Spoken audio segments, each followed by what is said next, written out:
ఒక బిజినెస్ మ్యాన్కి బాగా డబ్బులు వచ్చాయి. బాగా డబ్బులు వచ్చిన సందర్భంలో అతను వజ్రాల ఉంగరం చేయించుకున్న నవరత్నాలది. మరి ఏం కక్కుర్తి పడ్డాడో కొంచెం తక్కువ వచ్చింది అందులో బంగారం.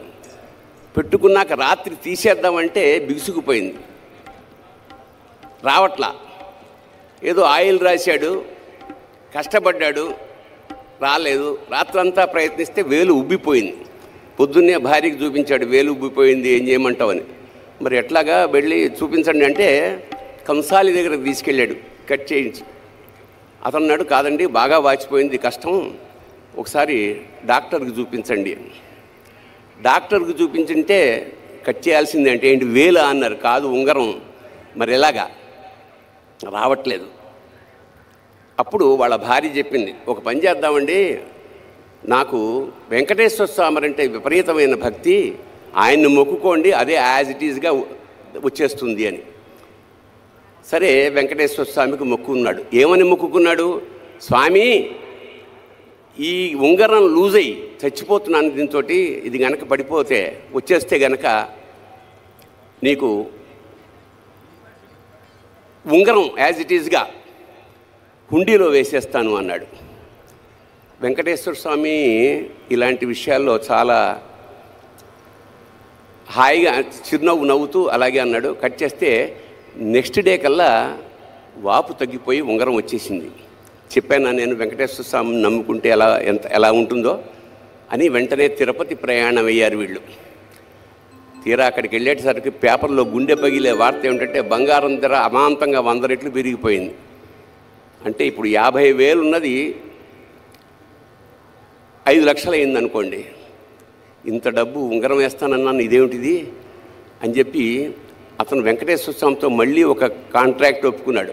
స్వామి, నేను ఉంగరం వేస్తానన్నది లాస్ట్ మంత్, అప్పుడు బంగారం ధర ఇంతే ఉంది, ఇప్పుడు దానికి నీకు సంబంధం లేదు, అంచేత అప్పుడు దాని ఖరీదు 50,000 రూపాయలు కాబట్టి ఆ 50,000 వేసేస్తాను అని 50,000 పొట్లం కట్టి ఓం గోవిందా గోవిందా అని హుండీలో ఆ డబ్బులు వేసేసాడు. దాంతోపాటు ఉంగరం కూడా పడిపోయింది. అందుకే వాడిని వడ్డీ కాసుల వాడు అంటాడు. అంచేత దేవతలతోటి మనం బేరం చేయకూడదు. అంచేత భక్తి అంటే నిష్కామ భక్తి, నిశ్చల భక్తి ఉండాలి. మరి మనం ఇవాళ మహాశివరాత్రి సందర్భంగా శివుడిని వెతుక్కుంటున్నాం. శివుడు ఎక్కడుంటాడు? ఎక్కడ ఉండడు? సర్వాంతర్యామి కదా. నీలోనూ ఉంటాడు, నాలోనూ ఉంటాడు. నాలోన శివుడు గలడు, మీలోన శివుడు గలడు, నాలోన శివుడు గలడు, మీలోన శివుడు గలడు, నాలోన శివుడు గలడు, మీలోన శివుడు గలడు,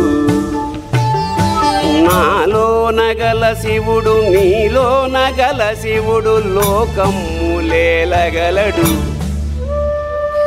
నాలోన గల శివుడు నీలోన గల శివుడు లోకమ్ములేలగలడు, కోరితే శోకమ్ము బాపగలడు.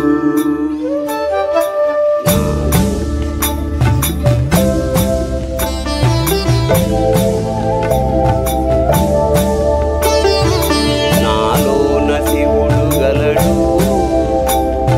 నీలోన శివుడు గలడు, నాలోన గల శివుడు నీలోన గల శివుడు గంగ పైకెత్తగలడు, నాలోన గల శివుడు నీలోన గల శివుడు గంగ పైకెత్తగలడు, పాపులను తుంగలో తొక్కగలడు.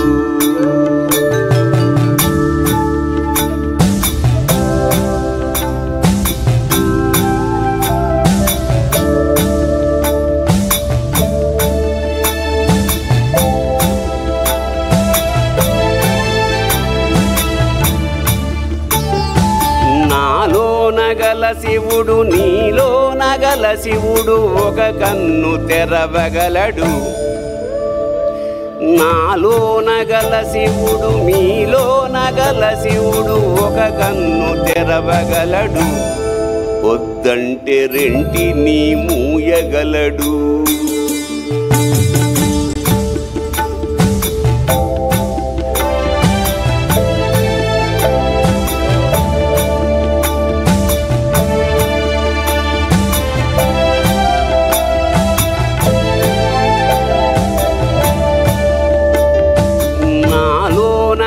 శివుడు నీలోన గల శివుడు సగము పంచియగలడు,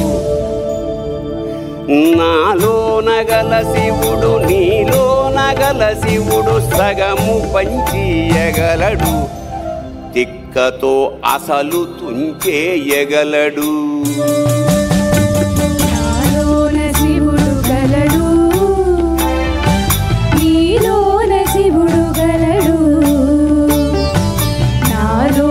శివుడు కలడు, నీలోన శివుడు కలడు. నాలోన గల శివుడు నీలోన గల శివుడు నాటకాలాడగలడు,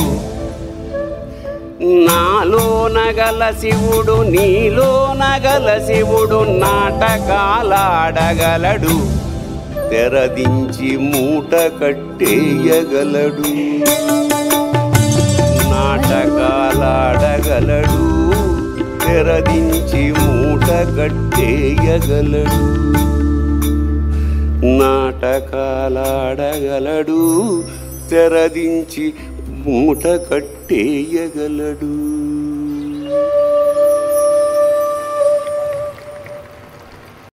మహాశివరాత్రి పర్వదిన సందర్భంగా విచ్చేసిన అశేష భక్తులందరికీ నమస్కారాలు తెలియజేసుకుంటూ, ఇక్కడికి విచ్చేసిన మన ప్రియతమ ముఖ్యమంత్రి నారా చంద్రబాబు నాయుడు గారికి మనస్ఫూర్తిగా నమస్కారాలు చేసుకుంటూ, ఇవాళ మహాశివరాత్రి. శివరాత్రి ప్రతి నెలా వస్తుంది, దాని పేరు మాస శివరాత్రి. ఏడాదికి ఒక్కసారి వచ్చేదే మహాశివరాత్రి. ఈ మహాశివరాత్రి సందర్భంగా ఆ పరమేశ్వరుడు మహానందపడుతున్నాడు. కారణం ఏమిటంటే, శివుడు ఇవాళ చంద్రబాబు గారిని ధరించి చంద్రశేఖరుడయ్యాడు. శిఖ మీద ధరించాడు కాబట్టి చంద్రశేఖరుడు. అలాంటి ఇవాళ తెలుగు జాతంతా గర్వపడేలాగా భవిష్యత్ నిర్దేశనం చేస్తున్న ఆ మంత్రి మండలందరికీ చాలా ఆనందంగాను గర్వంగాను నమస్కారం చేసుకుంటూ, సామాన్య స్థాయి నుంచి ఇవాళ అంచెలంచెలుగా ఎదుగుతూ ఒక మహావటవృక్షంలా తయారైన వంశీకృష్ణ గారికి నిజంగా అభినందనలు తెలియజేస్తూ ఇవాళ ఇంత మహాసభని ఏర్పాటు చేయగలిగారు. అలాగే మహా టీవీ ఇవాళ మహాభక్తి టీవీగా కూడా ఇవాళ నుంచి ఆరంభమైంది. ఇంకా భక్తి ఎల్లడల యావత్ ఆంధ్రదేశం 2 రాష్ట్రాలకి వెదజల్లుతుందని మనస్ఫూర్తిగా నమ్ముకుంటూ, భక్తి అంటే విభక్తము కానిది భక్తి, అచంచలమైన ఏకారాధన మాట. ఈ సందర్భంగా ఒక చిన్న పిట్ట కథ చెప్పి ఆ తర్వాత శివతత్వంలోకి వెడదాం.